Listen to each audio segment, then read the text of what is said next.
बुद्ध आ खिसकोलीनी વાત સાંભળતા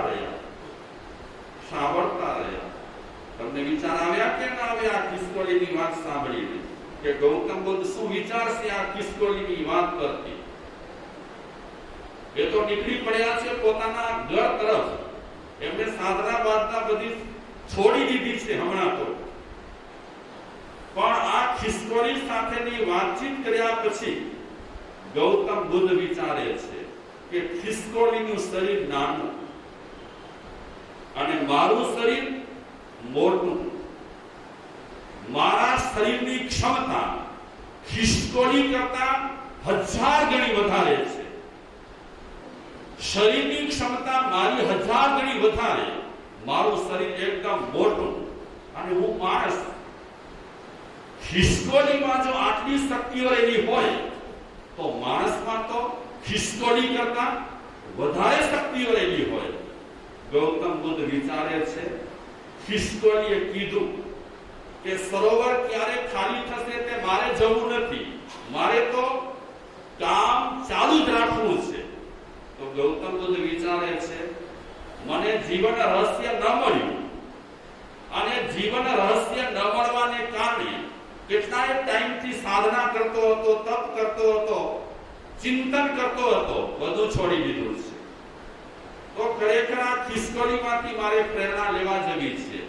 આ ખિસકોલીના બોર્ડ પર ભરોસો રાખવા જેવો છે કે જીવન રહસ્ય મળે કે ન મળે, પણ એ જીવન રહસ્યની પ્રાપ્તિ માટે કામ કર્યા જ કરવાનું, કામ કર્યા જ કરવાનું, કામ કર્યા જ કરવાનું. પરિણામ જે આવે તે. વિચાર મળ્યા, કોની પાસેથી વિચાર મળ્યા? માતાજીએ કાલે પ્રશ્ન કર્યો હતો. હા માતાજી, આપે કાલે પ્રશ્ન કર્યો હતો કે સોબત કરવા માટે સામે કોઈ માણસ જોઈએ, સામે કોઈ માણસ હોય તો જ સોબત થાય, સારી સોબત, કે માણસ વિના પણ આપણે સારી સોબત કરી શકીએ છીએ. આ બે સૂત્ર પરથી આપણે એકદમ સ્ફોટ કરી શકીએ છીએ કે માણસ વિના પણ આપણે સારી સોબત કરી શકીએ છીએ. સામે માણસ હોય કે ન હોય તે છતાં પણ આપણે આપણી જાત સાથે સોબત કરી શકીએ છીએ. અને જાત સાથે સોબત કરવી એ મોટામાં મોટી સોબત કહેવાય. સારા વિચાર આપણને આવ્યા છે અને સારા વિચારોનું આપણે મંથન કરીએ છીએ અંદરની અંદર, કોઈ વ્યક્તિ સામે બેઠેલી નથી, તો અંદરની અંદર જે મંથન ચાલે છે એ પણ એક સારી સોબત છે. તો સારી સોબત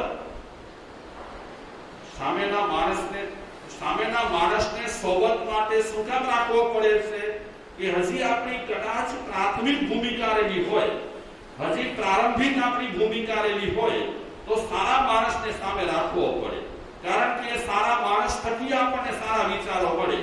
પણ પ્રારંભિક ભૂમિ છોડ્યા પછી આપણે વિચારોથી સમૃદ્ધ બની જઈએ, આપણા પાસે અઢળક વિચારો રહેલા હોય, એ અઢળક વિચારો પછી આપણે જાત સાથે સત્સંગ કરી શકીએ છીએ. અને છેલ્લે કે પહેલે અંતે આપણને જાત સાથે સત્સંગ કરવો પડશે.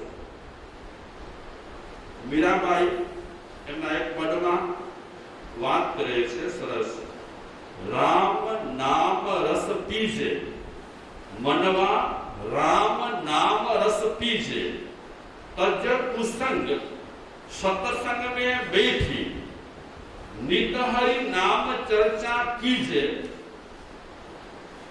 मनुआ राम नाम रस पीजे।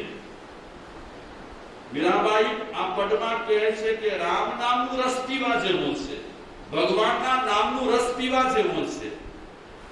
આપણે સફરજનનું રસ પીધું, પછી દાડમનું રસ પીધું, આંબાનું રસ પીધું, બીજા ઘણા ઘણા એવા રસો રહેલા છે, મોસંબી છે, સંતરા છે, એના પણ આપણે રસ પીધા। પણ એક રસ એવો રહેલો છે કે એક વખત જો સરખી રીતે પીવાય તો એ રસ સિવાય આપણને કોઈ રસ સહેજ પણ ન થાય। કયો રસ? મનુઆ રામ નામ રસ પીજે।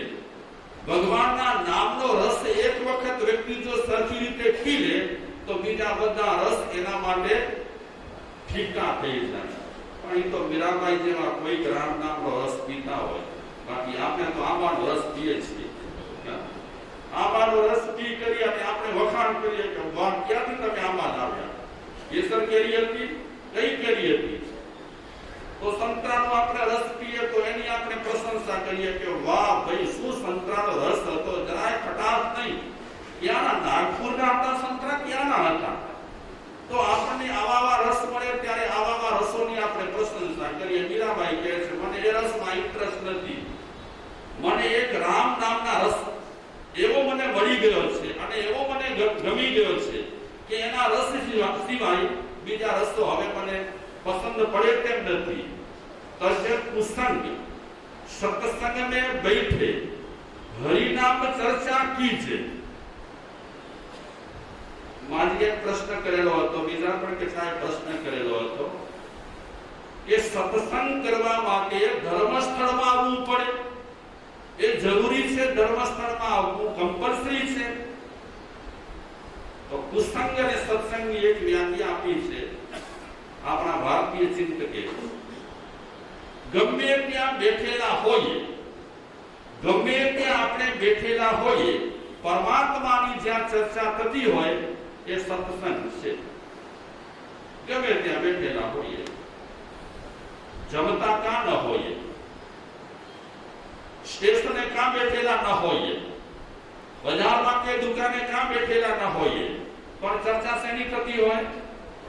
પરમાત્માની ચર્ચા થતી હોય, પરમાત્માના ઉપદેશોની ચર્ચા થતી હોય, એને કહેવાય સત્સંગ. અને જ્યાં સંસારની જ ચર્ચા થતી હોય, સંસારની જ ચર્ચા થતી હોય, એને કહેવાય કુસંગ. તમે ધર્મસ્થળમાં બેઠા હો, મંદિરમાં બેઠા હો, સત્સંગ હોલમાં બેઠા હો અને સંસારની ચર્ચા કરતા હો, તો તમારા માટે શું છે? આપણા માટે શું છે? કુસંગ છે. જ્યાં સંસારની ચર્ચાઓ થાય ત્યાં કુસંગ, અને જ્યાં પરમાત્માની ચર્ચાઓ થાય એને કહેવાય સુસંગ.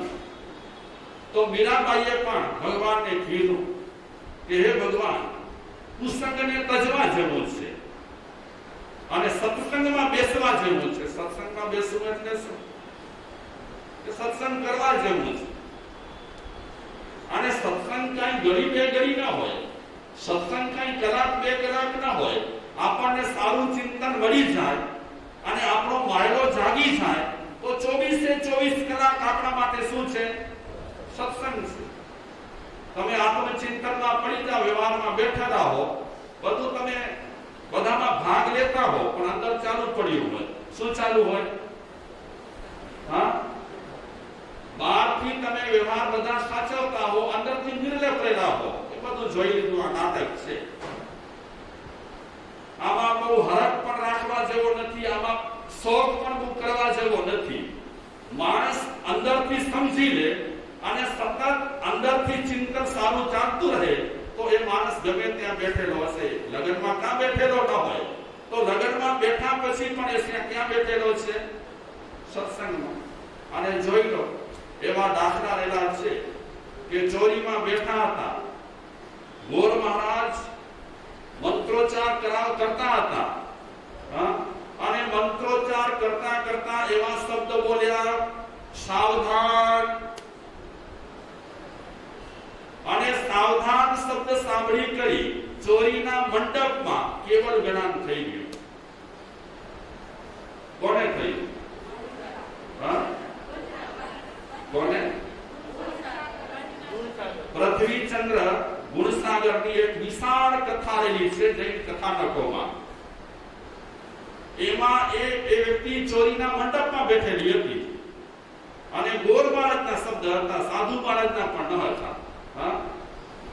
આમ સાધુ મહારાજના શબ્દો સાથે પણ વ્યક્તિને બહુ લાગે નહીં. અંદરનો જાગેલો હોય અને અંદરનો તૈયાર હોય ને તો સામાન્ય વ્યવહારના શબ્દો પણ વ્યક્તિને જગાડી દે. અને અંદર જ કઈ કચરા ભરેલા હોય તો ગમે તેટલા આપણે સારા વ્યાખ્યાનો સાંભળીએ, સારા શાસ્ત્રો સાંભળીએ, પણ અંદર તો કચરો ભરેલો હોય તો એ ફાયદો બહુ ના કરે. આપણા જીવન છે ને ઠંડા થઈ ગયા છે. આપણા જીવનના બર્નર છે ને ઠંડા થઈ ગયા છે. તમારા ઘરે મહેમાન આવે અને ગેસ બેસ ન હોય તો એક સમય એવો આવ્યો હતો કે પ્રાઇમસ ચાલતા હતા ને, ચૂલા પછી પ્રાઇમસ આવ્યા, તો ઘરે મહેમાન આવ્યા, તમે પ્રાઇમસ ચાલુ કર્યું, શું કરો? પહેલા હવા તો ભરવી જ પડે, માણસને જગાડવા માટે હવા તો ભરવી જ પડે. તો હવા ભરી પછી ક્યારે ઘાસતેલ નીકળે નહીં તો પિન રાખેલી હોય, પિન ભરાવે, ખૂબ બારીક પિન રહેલી હોય અને છિદ્ર પણ બારીક રહેલો હોય એટલે પિન ભરાવે. વચ્ચે કચરો આવી ગયો હોય ને પિન કાઢી નાખે, પછી પ્રાઇમસ ચાલુ કરે, ત્યારે પિન બંધ કરવી પડે. પહેલી પિન હોય બંધ કરે પછી હવા ભરે. એક દિવસની મારે એટલે પ્રાઇમસ ચાલુ થાય, છુછાટિયા ચાલુ થાય. ચા તૈયાર થઈ ગઈ, મહેમાનોને તમે ચા આપી દીધી અને પ્રાઇમસ તમે ઠારી. બસ એ જ સમયે બીજા મહેમાન આવ્યા, એમને પણ ચા આપવી જરૂરી હતી એટલે પાછી પિન તમે બંધ કરી, હવા ભરી, દિમાગને મારી, તરત જ પ્રાઇમસ ચાલુ થઈ ગયું. શા માટે? બર્નર ગરમ હતો, કચરો હજી અંદર દાખલ થયો ન હતો, તરત જ તાત્કાલિક ચાલુ થઈ ગયું. બહુ મહેનત કરવી ના પડે, પિન ભરવી ના પડે. તો એ રીતે ઘણાના જીવન ગરમ બર્નર જેવા હોય, થોડો પોઈન્ટ મળે એટલે પ્રાઇમસ ચાલુ થઈ જાય. હવે ઘણાના પ્રાઇમસ એવા હોય, ઘણાના કે બમ્પ મારવા પડે, પીનો ભરાવી પડે, ક્યારેક તો કે એક બે પીન તૂટી પડે, તે છતાં પણ પ્રાઇમસ ચાલુ ન થાય, કારણ કે આપણા બધાના બર્નર છે ને ઠરી ગયા છે. કલાકો સુધી પ્રાઇમસ એમને એમ પડ્યો હોય, બર્નર ઠરી ગયા હોય, પછી પાછો પ્રાઇમસ ચાલુ કરવો હોય તો બહુ મુશ્કેલ પડે. ત્યારે ગુસ્સો આવી જાય ગૃહિણીને અને એમના ઘરવાળાને કહે છે આમાં પ્રાઇમસ હોય તો મારી લોહી પીધી છે. કહેવાનો તાત્પર્ય કે ઘણા લોકોના બર્નર ગરમ રહેલા હોય, તો જેમના બર્નર ગરમ રહેલા હોય એમને સત્સંગ કલાકો સુધી કરવાની જરૂર નથી અને એમને ધર્મસ્થળમાં સત્સંગ મળે એ પણ જરૂરી નથી. ચોરીના મંડપમાં બેઠે બેઠે સાવધાન શબ્દ સાંભળ્યો, કેટલા અક્ષર? 4 અક્ષર સાંભળ્યા. ઈ તો કહેતો હતો એ તમે સાવધ થઈ જાઓ. હવે હસ્તમેળાપની તૈયારી છે, એના બદલે એ પૃથ્વીચંદ્ર ગુણસાગર એમણે ચિંતન અંદરથી ચાલુ કરી દીધું. ચોરીના મંડપમાં સત્સંગ ચાલુ. ચોરીના મંડપમાં જ્યાં લગ્ન ગીતો ગવાય છે ત્યાં કને એમણે અંદરથી સત્સંગ ચાલુ કરી દીધું. અને અંદરથી સત્સંગ ચાલુ કર્યું હોય તો ચોરીના મંડપમાં કેવળ જ્ઞાન થાય. અંદરથી ચિંતન સારું ચાલતું હોય તો જ કેવળ જ્ઞાન આવા વાતાવરણમાં મળી શકે. તો આમ જોવા જઈએ, જ્યારે આપણી પ્રગતિ થાય ત્યારે સત્સંગ માટે કોઈ વ્યક્તિની પણ જરૂર નથી. પછી તો ઓટોમેટિક અંદરથી સત્સંગ ચાલતો હોય છે, પણ સત્સંગ માટે ભાર મુકાયો છે. આ મીરાબાઈ જેવા એકદમ ટોચના આધ્યાત્મિક કક્ષાએ પહોંચેલા એ પણ કહે છે તજ કુસંગ. જેને છોડી દે? કુસંગને છોડી દે. કારણ કે એ કુસંગ તને થોડી વાર મળશે ને, કાંઈક સારો માલ મળ્યો હશે, સારું ચિંતન મળ્યું હશે, બધું સારું ચિંતન શું થઈ જશે? કુસંગને કારણે એ સારું ચિંતન પણ તારું ચાલુ જશે. એટલે તું કુસંગને છોડી દે અને સત્સંગમાં બેસ. સત્સંગમાં બેસ એટલે ગમે ત્યાં બેસ, પણ સારું ચિંતન કર. નિત હરિ ચર્ચા કીજે. અને હંમેશા કોની ચર્ચા કરતો? ભગવાનની ચર્ચા કર. હવે રાત દિવસ તમે તમારા મકાનોની ચર્ચા કરતા રહો, કપડાઓની ચર્ચા કરતા રહો, પરિવારની ચર્ચા કરતા રહો, અને પછી 5 મિનિટ 15 મિનિટ સત્સંગમાં આવો તો મગજ કેવું હોય? કેવું હોય મગજ? કેટલાય કલાકો સુધી તમારા મનમાં સંસારની રમઝટ ચાલતી હોય અને એની વચ્ચેથી સત્સંગમાં ડૂબકી મારવી બહુ જરા કઠિન તો છે જ. એક રૂપક સરસ છે, સમજવા જેવો છે. મોરબીમાં એક શેઠ હતા, આમ કથા જેવો છે રૂપક. મોરબીમાં એક શેઠ, એમની દુકાન ચાલતી, દુકાનની બાજુમાં એક ઓટલો હતો. બે કોઈ અજાણ્યા માણસો ઓટલા પર બેઠા અને કઈ ખાવાનું લાવ્યા હતા, એ ખોલતા હતા. શેઠની નજર પડી. શેઠે લોકોને પૂછે છે કે અત્યારે તમારે અહીંયા શું કરવું છે? તો એ લોકો કહે છે કે અમે ફરવા માટે આવ્યા હતા, ફરી ફરી થાકી ગયા છીએ, ભૂખ લાગી છે, એટલે અમે સાથે ખાવાનું લાવ્યા છીએ, એ ખાશું અહીંયા. શેઠ કહે મારી દુકાનના ઓટલે તમે બેઠા છો અને તમારા ઘરેથી લાવેલું તમે અહીં ખાશો, મને જરા સારું નહીં લાગે. એના કરતા તમે મારા ઘરે ચાલો, હું ભોજન કરાવું, તમને ગરમ ગરમ ભોજન કરાવું, મને શાંતિ થશે. અને આવી રીતે હું તમને જોયા કરીશ દુકાનના ઓટલે તમે ખાશા તો મને મજા નહીં આવે. તો આગ્રહ કરી અને શેઠ એ બંને ભાઈને પોતાના ઘરે લઈ ગયા. ગરમ ગરમ રસોઈ ખવડાવી, ભરપેટ ભોજન કરાવ્યું અને પછી એ બંનેને રજા આપી. સમય જતા એ શેઠના ઘરમાં લગ્ન પ્રસંગ આવ્યો. એમને જાન લઈ એક જંગલ વટાવી કરી અને કોઈ ગામમાં જવું હતું. તો જાન નીકળી પ્રસ્થાન કરે છે. જંગલમાંથી એમની જાન પસાર થાય છે. 60 લૂંટારા આ શેઠની જાન પર તાટક્યા, હુમલો કર્યો. હુમલા દરમિયાન બે માણસો શેઠને ઓળખી ગયા. કયા બે માણસો? જેમણે શેઠને ત્યાં ભોજન કર્યું હતું એ માણસો ઓળખી ગયા કે અરે આ તો આપણે જેમના ઘરે નમક ખાધું એ આ શેઠેલા છે અને એમની આ જાન પસાર થઈ રહી છે, એની જાન લૂંટવી છે. બરાબર ન કહેવાય, નિમક હરામ કહેવાય. એટલે આ બે લૂંટારા એવો કઈ સંકેત આપ્યો એમના જે સાગરીતો હતા એમને કે લૂંટવાનું બંધ કરો. તો બીજા જે 58 લૂંટારા હતા એમણે લૂંટવાનું બંધ કરી નાખ્યું.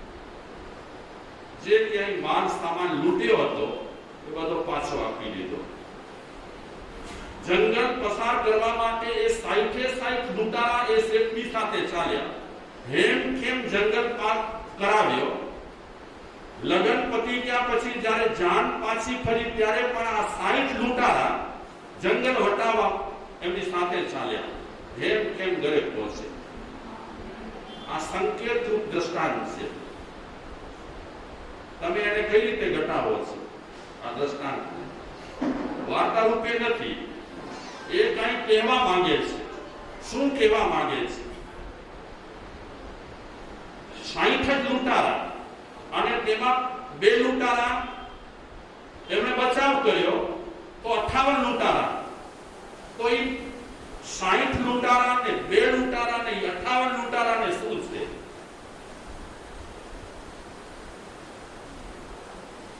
મિનિટ કેટલી છે? મિનિટ 60. આ 60 લૂંટારા છે. લૂંટે છે કે નથી લૂંટતા? આપણને શું લૂંટે છે? રોજ અને દિવસ લૂંટે છે, ટાઈમ લૂંટે છે, સમય લૂંટે છે. એમાં પેલા શેઠે ભોજન કરાવી અને બે લૂંટારાને શું કર્યા? બે લૂંટારાને શું કહેશો તમે એના માટે? એહસાનમાં એને રોકી રાખ્યા.